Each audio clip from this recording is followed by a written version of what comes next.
नमस्कार, seven plus channel की prime time में आपका स्वागत है। मैं हूं मिताली सहेगल। नजर डालते हैं इस वक्त के अहम बड़ी सुर्खियों पर। जम्मू कश्मीर का एक बैंक केस, ईडी दिल्ली में की पूर्व सीएम उमर अब्दुल्ला से पूछताछ। 4 घंटे से ज्यादा की चली ये कार्रवाई। टारगेट किलिंग को देखते हुए श्रीनगर और डोडा में बाजारों, मंदिरों में सीसीटीवी कैमरे लगाना अब होगा अनिवार्य। अमरनाथ यात्रा को निशाना बनाने की बड़ी साजिश हुई नाकाम। अखनूर अंतर्राष्ट्रीय सीमा से हथियार भी हुए बरामद। और विधानसभा चुनाव में आयोग ने परिसीमन रिपोर्ट में कुछ संशोधन के लिए दिए संदेश। जम्मू और श्रीनगर में कई संगठनों ने भी दिए अपने अपने सुझाव। अब समाचार विस्तार से। जम्मू कश्मीर में पूर्व मुख्यमंत्री उमर अब्दुल्ला से प्रवर्तन निदेशालय यानी कि ईडी दिल्ली में पूछताछ की। प्रवर्तन निदेशालय ने एक अधिकारी ने बताया कि ये पूछताछ जम्मू कश्मीर बैंक केस से जुड़े मनी लॉन्ड्रिंग से जुड़े एक मामले को लेकर है। वहीं अधिकारियों ने बताया कि उमर से सुबह 11 बजे शुरू हुई थी पूछताछ चली थी और करीब 4 घंटे से ज्यादा पूछताछ चली है। उमर अब्दुल्ला से पूछताछ शुरू होने की बात सामने आते ही उनकी पार्टी ने भी बयान जारी किया है। पार्टी ने अपने आधिकारिक ट्विटर हैंडल पर लिखा है कि जेकेएनसी के उपाध्यक्ष उमर अब्दुल्ला को दिल्ली में ईडी के सामने पेश होने के लिए कहा गया था और इसके पीछे कारण बताया गया था कि एक जांच के लिए पेशी जरूरी है। और यद्यपि ये पूरा क्रियाकलाप राजनीतिक है, फिर भी उमर पूरा सहयोग करेंगे क्योंकि वे अपनी तरफ से गलत बिल्कुल भी नहीं है। टारगेट किलिंग की घटनाओं को देखते हुए श्रीनगर और डोडा जिला प्रशासन ने बाजारों, मंदिरों से लेकर अन्य भीड़भाड़ वाले स्थानों पर सीसीटीवी कैमरा लगाना अनिवार्य कर दी है। जिला मजिस्ट्रेट के आदेश में उन्होंने कहा गया है कि संबंधित व्यापारिक संगठनों व धार्मिक संघों को इन संवेदनशील संस्थानों व अलग अलग स्थानों को अगले 2 सप्ताह के भीतर सीसीटीवी निगरानी में लाना होगा। सीसीटीवी कैमरे अच्छे जो है रेजोल्यूशन और 30 दिन की रिकॉर्डिंग क्षमता के होने चाहिए। आदेश की अवमानना करने पर आईपीसी की धारा 178 के तहत कार्रवाई होगी। श्रीनगर के जिला मजिस्ट्रेट एजाज असद ने आदेश दिए हैं कि जिले में कई बैंक और ATM, shopping mall, hotels, restaurant, petrol pump, cinema hall आदि स्थानों पर सीसीटीवी नहीं लगाए गए हैं। 2 सप्ताह में सीसीटीवी की निगरानी सुनिश्चित करनी होगी। वहीं डोडा जिला प्रशासन ने भी टारगेट किलिंग की घटनाओं का हवाला देते हुए बाजारों और मंदिरों समेत तमाम धार्मिक स्थलों के आसपास 2 सप्ताह से सीसीटीवी कैमरे लगाने के आदेश जो है उन्होंने जारी किए हैं। जिला मजिस्ट्रेट विकास शर्मा ने आदेश में कहा है कि पार्किंग स्थल के 40 मीटर दायरे में भी सीसीटीवी कैमरे की निगरानी जो है सुनिश्चित करनी होगी। वार्षिक अमरनाथ यात्रा आरंभ होने से पहले ही पाकिस्तान ने उसे निशाना बनाने की योजनाएं बनाना शुरू कर दी है। पाकिस्तान की फितरत से बलिभांति सब परिचित है। सीमा सुरक्षा बल के जवान पाकिस्तान की हर साजिश को नाकाम बनाने के लिए पूरी तरह से सतर्क हुए हैं। उस समय आतंकवाद को शह के लिए पाकिस्तान की ओर से सीमा के इस ओर भेजे गए हथियार, गोला बारूद की बड़ी खेप भी बरामद कर सीमा सुरक्षा बल के जवानों ने एक बड़ी वारदात करने वाले दुश्मन की साजिश को नाकाम कर दी है। इस समय जो है जम्मू कश्मीर में श्री अमरनाथ यात्रा की सुरक्षा सुनिश्चित करने की तैयारी चल रही है। ऐसे हालात में जम्मू में अंतर्राष्ट्रीय सीमा से मिले बैग की तलाशी के दौरान इससे एक AK-47 राइफल और इसके 20 राउंड, 2 मैगजीन और इटली में बनी 2 पिस्तौलें और इसकी 40 गोलियां व मैगजीन 4 मिली हैं। इस बैग को भारतीय क्षेत्र में विदेशी तत्वों के लिए देश विदेशी तत्वों के लिए काम करने वाले ग्राउंड वर्करों तक पहुंचाया जाना था। ऐसे में दुश्मन के एक बड़े मंसूबे को जो है सीमा सुरक्षा बल ने नाकाम कर दिया है। वहीं मैं आपको बता दूं कि ये जो इतनी सारी चीज़ें मिली हैं इन लोगों से, मैं आपको बता दूं कि ये अखनूर के अंतर्राष्ट्रीय सीमा से ये बड़ी खेप हथियारों की जो है बरामद की गई है। जस्टिस रंजना प्रकाश देसाई की अध्यक्षता में परिसीमन आयोग ने जम्मू कश्मीर में अपने 3 दिवसीय दौरे को पूरा कर व दोनों संभागों में लोगों से सार्वजनिक बैठकों में मसौदा रिपोर्ट पर सुझाव व आपत्तियों पर विचार करना शुरू कर दिया है। सूत्रों के अनुसार कुछ हल्के संशोधन भी मसौदा रिपोर्ट में किए जा सकते हैं। इसके संकेत प्रदेश के अपने दौरे के दौरान आयोग ने दिए भी हैं। उल्लेखनीय है कि जम्मू संभाग में गढ़वाल, राजपुरा, सांबा, गुड़ा सलाथिया, मरालिया, सुचेतगढ़, परगवाल, छंब, मेरा मदारिया, चौकी चोरा, सुंदर बनी, डूंगी और पुंछ में लोगों के अलावा भाजपा भी जन आकांक्षाओं को पूरा करने के लिए मसौदा रिपोर्ट पर संशोधन की अपील आयोग से कर चुकी है। ऐसे में कश्मीर में भी कई संगठनों ने आयोग से मुलाकात के दौरान आपत्तियां व सुझाव दिए हैं। इन सुझावों व आपत्तियों पर गौर करते ही आयोग अपनी अंतिम रिपोर्ट तैयार करेगा। आयोग को 6 मई 2022 से पहले अपनी अंतिम रिपोर्ट केंद्रीय गृह मंत्रालय को सौंपनी होगी। पेट्रोल, डीजल तथा रसोई गैस के दामों में लगातार हो रही वृद्धि को लेकर आज कांग्रेस पार्टी के कार्यकर्ताओं ने जम्मू में केंद्र सरकार के खिलाफ जुदा तरीके के साथ प्रदर्शन किया और सरकार से मांग करते हुए कहा कि लगातार बढ़ रहे दामों पर जल्द काबू पाया जाना चाहिए। प्रदर्शन की अध्यक्षता कांग्रेस पार्टी के प्रदेश अध्यक्ष गुलाम अहमद मीर कर, जबकि इस अवसर पर कार्यकारी अध्यक्ष तथा पूर्व मंत्री रमन भल्ला सहित काफी संख्या में कांग्रेस पार्टी के कार्यकर्ता उपस्थित रहे।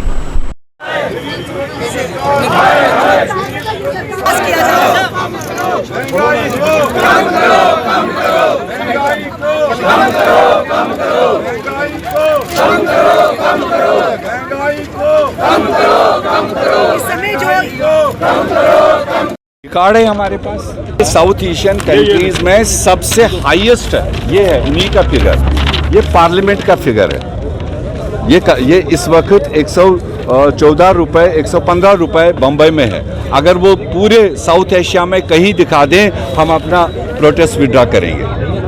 बाकी देशों ने अपने अपने हिसाब से टैक्सेस में कमी की, आम जनमानस को राहत दिया। ये अकेला देश है भाजपा के तहत जो टैक्स पर टैक्स बढ़ाए जा रहा है और यहाँ से लोगों से, गरीब लोगों के जेब काट के अडानी और अंबानी के जेब में डाल रहा है, क्योंकि वहाँ से उनको मोटी रकम देश को बर्बाद करने के लिए मिलती है। तो इसलिए आज कांग्रेस पार्टी पूरे देश में तमाम स्टेट हेडक्वार्टर्स पर यही एक मुद्दा लेकर सामने है, मीडिया के जरिए उन तक ये बात पहुंचाने की कोशिश कर रहे हैं कि आम गरीबों को राहत दो, टैक्सेस में कमी करो, कमाई में कमी करो, अडानी अंबानी को थोड़ा पेट हल्का होने दो, गरीब लोगों को थोड़ा राहत दो। डोगरा सदर सभा जम्मू की तरफ से आज एक बैठक का आयोजन किया गया, जिसमें समाज में फैली बुराइयों को दूर करने हेतु रणनीति बनाई गई।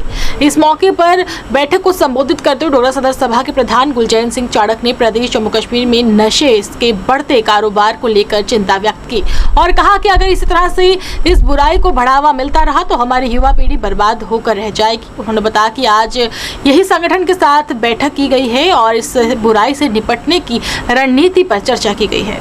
ड्रग्स का बिजनेस चल रहा है, ये बहुत खतरनाक फैलाव इसका हो चुका है। तो उसको देखकर हमने कुछ क्वेश्चन किए थे, जो जवाब दिया हम सेटिस्फाइड नहीं हुए। तो यहाँ पर इसकी रणनीति क्या हम बनाएं, कैसे इसके खिलाफ लड़ा जाए, क्योंकि ये बहुत खतरनाक अख्तियार पाकिस्तान ने जम्मू सूबा के देशभक्त लोगों के खिलाफ एक इस्तेमाल करना शुरू किया है। इस युद्ध में ऐसे कामयाब नहीं हो सकते जब तक पूरा बच्चा यहाँ इन्वॉल्व नहीं हुआ और पूरी तरह अवेयरनेस क्रिएट नहीं हुई। तो उसको देखकर हमने सोचा कि हम सिविल सोसाइटी की यहाँ एक मीटिंग करें, प्रोमिनेंट लोग सब संस्थाओं को जो विजिट करने वाले हैं उनको यहाँ पर बुलाएं, उनसे बात करें। यहाँ मीटिंग हुई और उस मीटिंग में रणनीति क्या हमारी हो, इसकी लड़ाई में कैसे कामयाबी हासिल हो वो बनाई जाए। तो वो बनाई है, उसके तहत रेजोल्यूशन हमने पास किए जो गवर्नमेंट से कुछ डिमांडें की हैं और कुछ हमने सिविल सोसाइटी से की हैं। उसमें नंबर 1 ये था कि प्रॉपर इन्वेस्टिगेशन हो, प्रॉपर चलान प्रिपेयर हो, क्योंकि वहाँ पर जो चलान जा रहा है बन के पुलिस की तरफ से कोर्ट के अंदर, वो केस फेल हो रहे हैं और ये ड्रग पैडलर जो हैं, जो कैरियर्स हैं, वो बच रहे हैं। और दूसरा, लोग उनसे डर रहे हैं, लोगों को पता नहीं कि गली के अंदर कौन सा आदमी किस माफिया में इन्वॉल्व है। तो उसके लिए भी हमने मांग की कि भाई उनके फोटो, उनकी शक्लें लोगों को पता लग जाए थ्रू इलेक्ट्रॉनिक और प्रिंट मीडिया के और पब्लिसिटी के जरिए, चाहे इश्तिहार छापें, उनके फोटो छाप पर ऐसे लोगों को नंगा किया जाए। प्रदेश जम्मू कश्मीर में आम आदमी पार्टी लगातार अपना जनाधार बढ़ाने में लगी हुई है। वहीं आज भी पार्टी कार्यालय में आयोजित एक कार्यक्रम के दौरान काफी संख्या में लोग आम आदमी पार्टी में शामिल हो गए, जिनका पार्टी के वरिष्ठ नेताओं द्वारा हार पहनाकर जोरदार तरीके के साथ स्वागत किया गया। इस मौके पर पार्टी के वरिष्ठ नेता प्रदीप मित्तल तथा जम्मू संवाद के संयोजक ओम प्रकाश खजूरिया सहित पार्टी के कई वरिष्ठ नेता उपस्थित रहे। इस मौके पर उन्होंने कहा कि लोग लगातार आम आदमी पार्टी का दामन थाम रहे हैं, जिस कारण पार्टी लगातार मजबूत हो रही है। उन्होंने दावा किया कि किस तरह से लोग आम आदमी पार्टी पर विश्वास जो है जिता रहे हैं, उसके बाद ये बात सिद्ध होती है कि आने वाले दिनों में सरकार जो है प्रदेश जम्मू कश्मीर में आम आदमी पार्टी उभर कर सामने आएगी। देखिए, निश्चित रूप से आम आदमी पार्टी के साथ जिस तरीके से लोग जुड़ रहे हैं, तो आने वाले टाइम के अंदर जम्मू कश्मीर के अंदर आम आदमी पार्टी की सरकार बनना तय है। आज जम्मू कश्मीर के अलग अलग कोनों से, जम्मू के आज बात करूंगा जम्मू प्रोविंस से, लगभग 100-150 से ज़्यादा सरपंच पंच हमारे साथ जुड़ रहे हैं, उनके साथी जुड़ रहे हैं, बीडीसी जुड़ रहे हैं, डीडीसी जुड़ रहे हैं। क्योंकि जो भारतीय जनता पार्टी ने जिस तरीके से भेदभाव की राजनीति जम्मू कश्मीर के अंदर की है, उससे तंग आकर लोग ये आम आदमी पार्टी के साथ जुड़ रहे हैं। अरविंद केजरीवाल जी जो बोलते हैं वो करते हैं, उस विश्वास के ऊपर आम आदमी पार्टी के साथ लोग आ रहे हैं। तो आने वाले टाइम में जम्मू कश्मीर में आम आदमी पार्टी की सरकार होगी। भारतीय जनता पार्टी के राष्ट्रीय महासचिव तरुण चुंग ने विश्व स्वास्थ्य दिवस के उपलक्ष्य को लेकर सरकारी अस्पताल गांधीनगर का दौरा किया और वहां पर मरीजों को मिल रही सुविधाओं का जायजा लिया।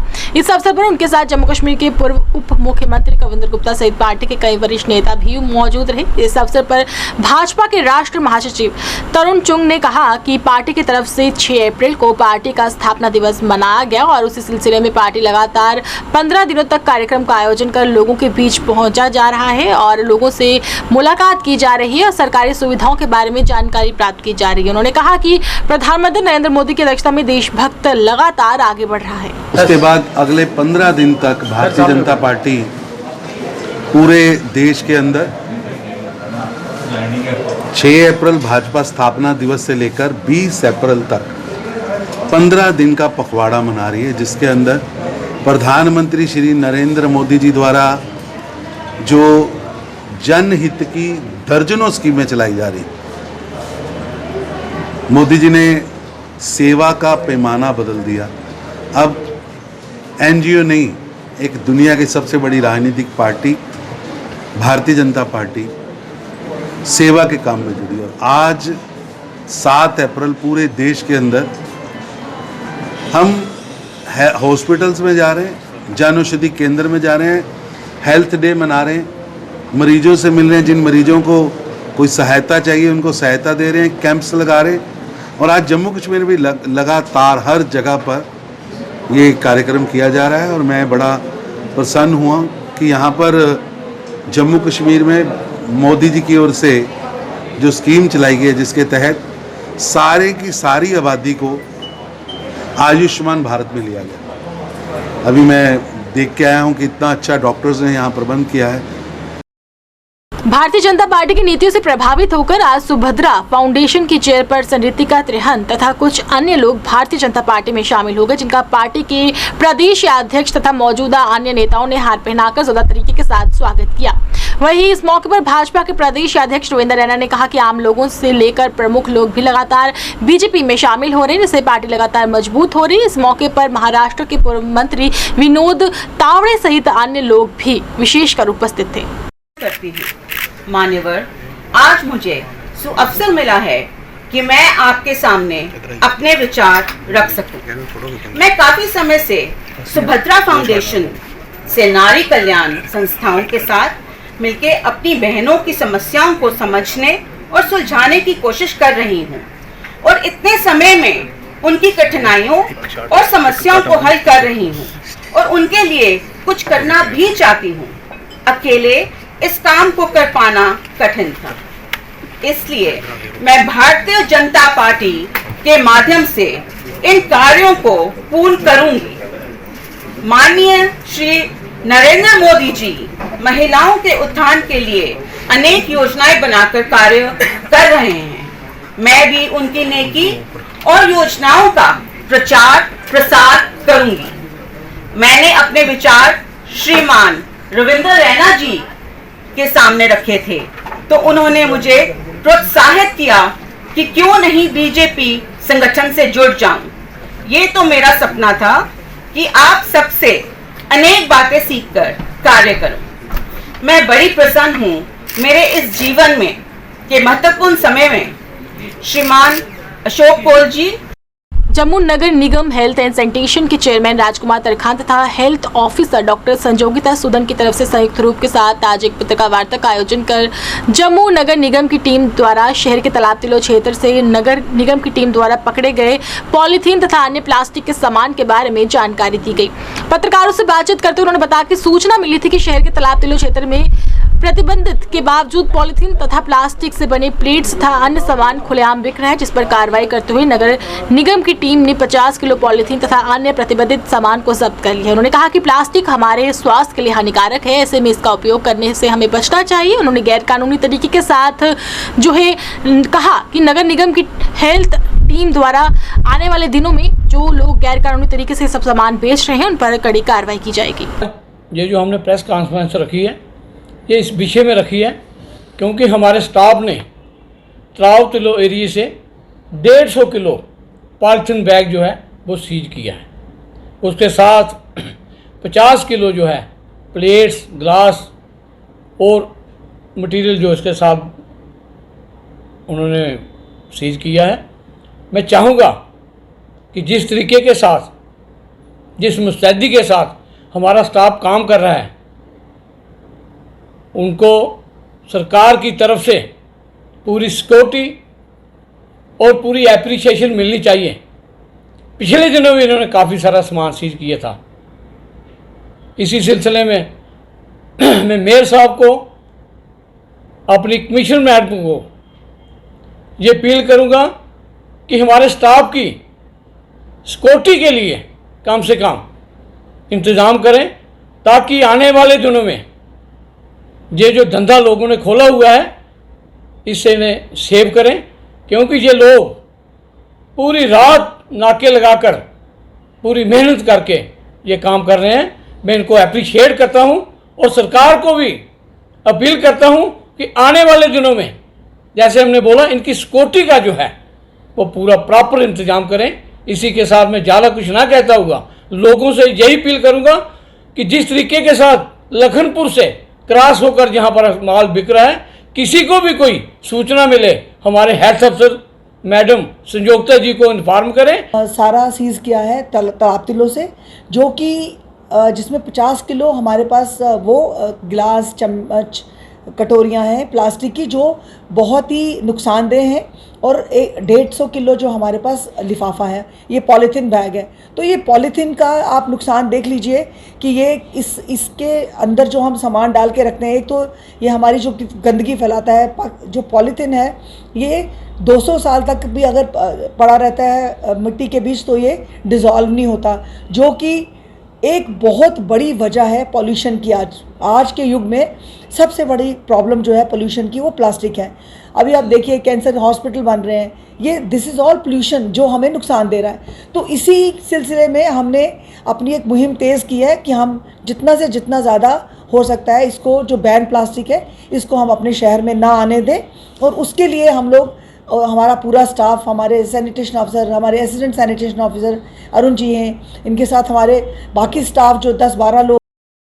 मां कालिका मंदिर पुंछ में पवित्र नवरात्र के पावन मौके पर मंदिर में काफी संख्या में श्रद्धालु पहुंच रहे हैं और माता रानी का आशीर्वाद प्राप्त कर रहे हैं। और वहीं पहुंचने वाले श्रद्धालुओं के लिए मंदिर कमेटी की तरफ से बेहतर प्रबंध भी किए गए। मंदिर कमेटी के प्रधान विजय पुरी ने सभी देशवासियों को पवित्र नवरात्र की मुबारकबाद दी और कहा कि मां काली का सभी पर आशीर्वाद बना रहे। उन्होंने बताया कि नवरात्रों को लेकर मंदिर में धार्मिक कार्यक्रम चल रहे हैं, इसमें काफी संख्या में श्रद्धालु हिस्सा लेने के लिए पहुंच रहे हैं। तमाम माँ के भक्तों को आज 5वें नवरात्रे माँ स्कंद माता की जो पूजा अर्चना यहाँ पर हो रही है, मैं पूरी कालका देवी मंदिर कमेटी की ओर से सबको मुबारक देता हूँ।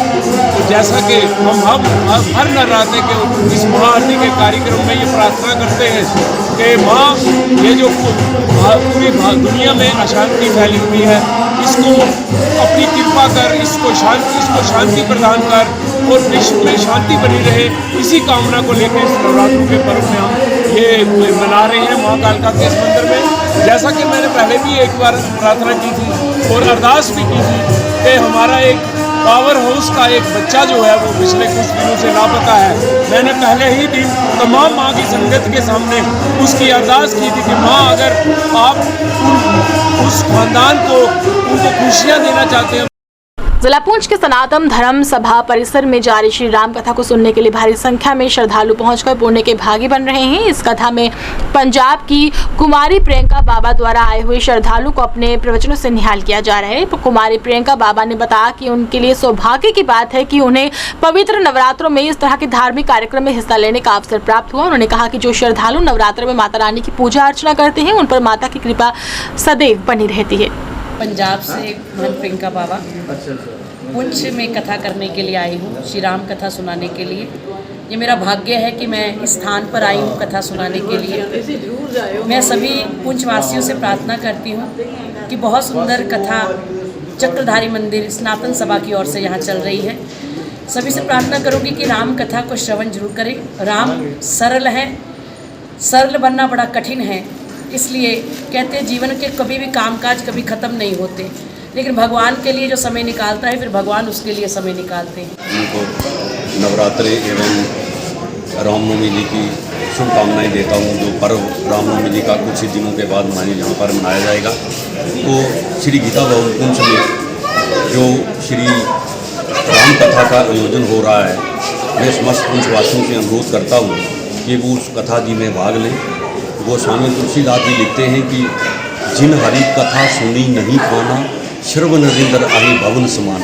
कि जिस व्यक्ति ने हरि की कथा नहीं सुनी, उस व्यक्ति के कानों के छिद्र जो हैं वो सांप की बिल के समान है। इसलिए हमें प्रभु जी का नाम लेना चाहिए। सनातन धर्म के प्रांगण में पिछले 4 दिन से लगातार रामचरित मानस की कथा हो रही है। प्रियंका बाबा जी जो पठानकोट से आई हैं वो उसकी वक्ता है। यहाँ पर आपने देखा है कि हज़ारों की तादाद में जो बच्चन हैं, माएँ बहनाएँ बच्चे और बूढ़े बुज़ुर्ग सभी मेरे भाई यहाँ पर लगातार यहाँ पर इस कथा की शोभा बढ़ा रहे हैं। आज भगवान श्री राम के विवाह की जो जम्मू कश्मीर के उपराज्यपाल मनोज सिन्हा ने जम्मू जिला के मठ क्षेत्र में सीमावर्ती गांव कल्याणपुर का दौरा कर ब्लॉक दिवस के दौरान विकास योजनाओं के बारे में समीक्षा की। इस मौके पर उपराज्यपाल मनोज सिन्हा ने कहा कि हमारा ध्यान विकास योजनाओं का लाभ महिलाओं के वित्त समावेश और समावेशी विकास के लिए प्रत्येक गाँव में समग्र विकास पर है। उन्होंने इस दौरान जीडी में बाबा जीतो के मंदिर में भी अपनी हाजिरी दी।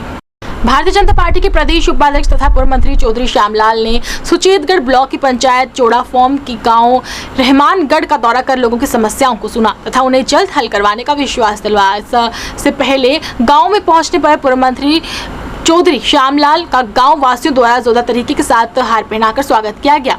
वहीं इस दौरान इसके दौरे पर पंचायत के सरपंच लियाकत अली सहित पंचायत के अन्य प्रतिनिधि भी विशेष तौर पर उपस्थित रहे। सरपंच लियाकत अली और गांव का नाम रहमानगढ़, जहां पे आज हमने 63 वार्ड का ट्रांसफार्म नेगोशिएशन करवाया चौधरी श्यामलाल जी से, जिनकी मदद से हमें यहाँ पे बहुत परेशानी आती थी। रहमानगढ़ हमारा ऐसा गांव था कि जहां आज तक बिजली ही नहीं थी, और आज हमारी डिमांड पूरी करते हुए चौधरी साहब ने नेगोशिएशन किया आज ट्रांसफार्मर का।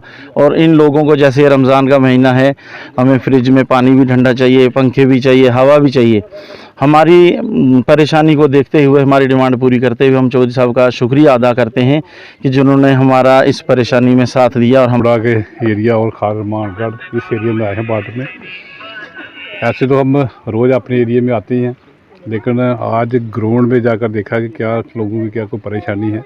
जिस तरह आज जैसे जोड़ा के सरपंच हमारे लियाकत अली ने एक जो ट्रांसफार्म जो अपने इस 4, 5, 10 लोग जो इधर रहते हैं, इनको बिजली नहीं थी, बिजली का ट्रांसफ़र का इनॉग्रेशन भी किया है। और भी लोगों की समस्या, जो किसी का काम, किसी का रोड या कोई ऐसे काम है, लगता तो ऐसे है कि मेरे एरिया में लोगों की कोई ख़ास समस्या नहीं है, लेकिन फिर भी छोटी मोटी जो समस्या उसको ब्लॉक आरएसपुरा की बासुर पंचायत के गांव बेगा में वर्ष 2017-18 में मनरेगा योजना के तहत हुए विकास कार्यों की ग्रामीण विकास विभाग द्वारा राशि जारी न किए जाने के कारण काम करवाने वाले ठेकेदारों को आर्थिक तंगी से जूझना पड़ रहा है। वहीं उन्होंने जम्मू कश्मीर के उपराज्यपाल से मांग करते हुए कहा कि उनकी बकाया राशि को जल्द से जल्द जारी किया जाना चाहिए। स्थानीय निवासी श्यामलाल रमेश चौधरी उन्होंने भी कहा कि उन्होंने गांव बेगा में वर्ष 2017-18 मनरेगा योजना के तहत लगभग 5 लाख रुपए की लागत से विकास कार्यों को करवाया था और इस राशि के तहत उन्होंने गांव में एक गली तथा नाले का निर्माण कार्य भी बेहतर तरीके के साथ करवाया था। हालांकि विभाग द्वारा लेबर की राशि जारी कर दी गई, लेकिन 5 साल बीत जाने के बावजूद उन्हें उनकी जो है राशि नहीं दी गई, जिससे वो उन्हें अब कह रहे हैं कि आर्थिक तंगी का सामना उन्हें करना पड़ रहा है। सर ये अपील करना चाहेंगे 17-18 के हमने ये नरेगा का काम कराया हुआ है। जो ये गली आपने अभी देखी है, गली बनाई हुई है 5 लाख की और 2 लाख का हमने नाला बनाया हुआ है। और ये गवर्नमेंट ने 2017-18 में ये हमारा लेबर का पैसा निकाल दिया है और हमारा जो मटेरियल का पैसा है हमने गरीब लोगों से उधार पैसे लेकर और सूद में पैसे लेकर हमने लगाए थे। आज तक हमारा पैसा नहीं निकला है। हम एलजी साहब से भी और यहाँ 24 तारीख को हमारे माननीय प्रधानमंत्री जी भी आ रहे हैं और वो पंचायतों को संबोधित करेंगे। हम चाहेंगे कि ये जो पेंडिंग पैसा है हमारे ब्लॉक का आरएसपुर का भी है और जो और भी कोई ब्लॉक है उनका भी जो पेंडिंग पैसा है हमारा मिलना चाहिए और हमें ज़रूर ये पैसा मिलना चाहिए।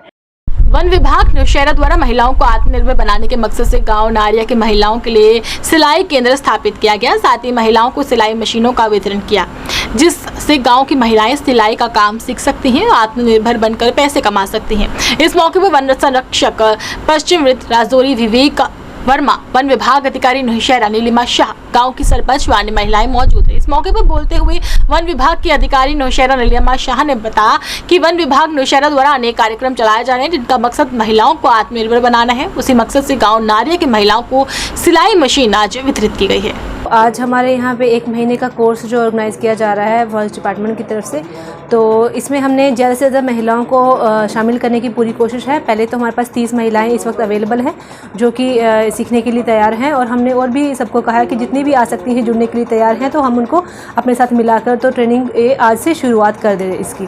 और हमारा इसका ट्रेनिंग करवाने का मेन जो एक मोटिव है वो ये है कि हम अपनी पंचायत को प्लास्टिक फ्री करना चाहते हैं। तो जैसे कि मैम ने भी आपको बताया और हमारे पास भी एक एग्जांपल के तौर पे ये कॉटन बैग है। आई हुई महिलाएं और जेंटलमैन, आज के इस प्रोग्राम में मैं आप सबका स्वागत करता हूं।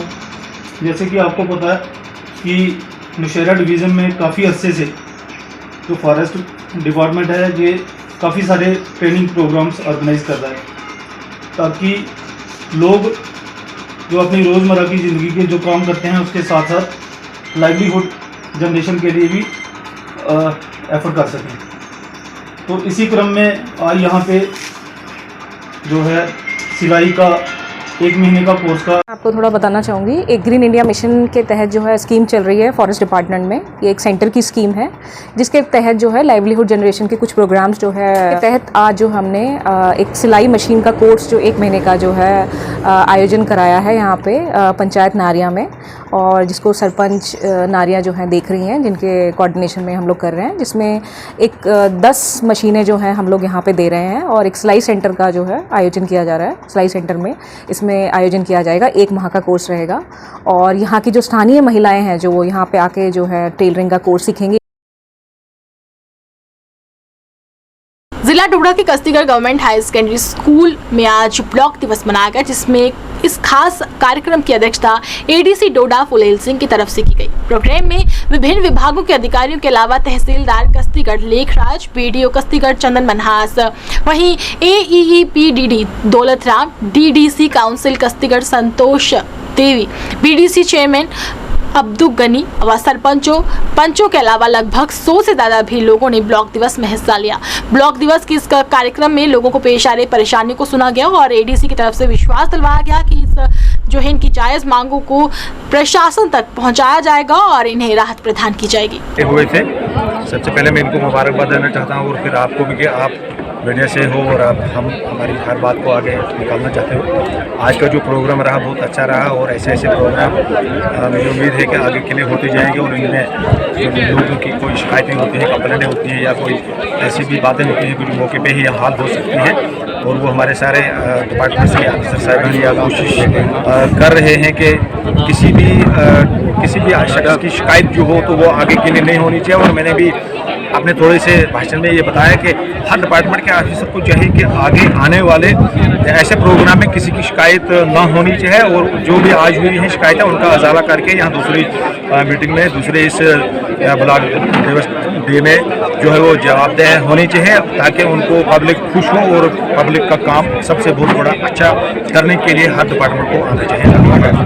ठीक है, आइए चलते चलते एक बार फिर से नजर डालते हैं इस वक्त की अहम बड़ी सुर्खियों पर। जम्मू कश्मीर का एक बैंक केस, ईडी दिल्ली में की पूर्व सीएम उमर अब्दुल्ला से पूछताछ, 4 घंटे से ज्यादा की चली ये कार्रवाई। टारगेट किलिंग को देखते हुए श्रीनगर और डोडा में बाजारों, मंदिरों में सीसीटीवी कैमरे लगाना अब होगा अनिवार्य। अमरनाथ यात्रा को निशाना बनाने की बड़ी साजिश हुई नाकाम, अखनूर अंतर्राष्ट्रीय सीमा से हथियार भी हुए बरामद। और विधानसभा चुनाव में आयोग ने परिसीमन रिपोर्ट में कुछ संशोधन के लिए दिए संदेश, जम्मू श्रीनगर में कई संगठनों ने भी दिए अपने अपने सुझाव। 7+ चैनल के प्राइम टाइम में बस इतना ही। मैं थी आपके साथ मिताली सहगल, मुझे और मेरी टीम को दीजिए इजाजत और आप देखते रहिए 7+ चैनल। नमस्कार।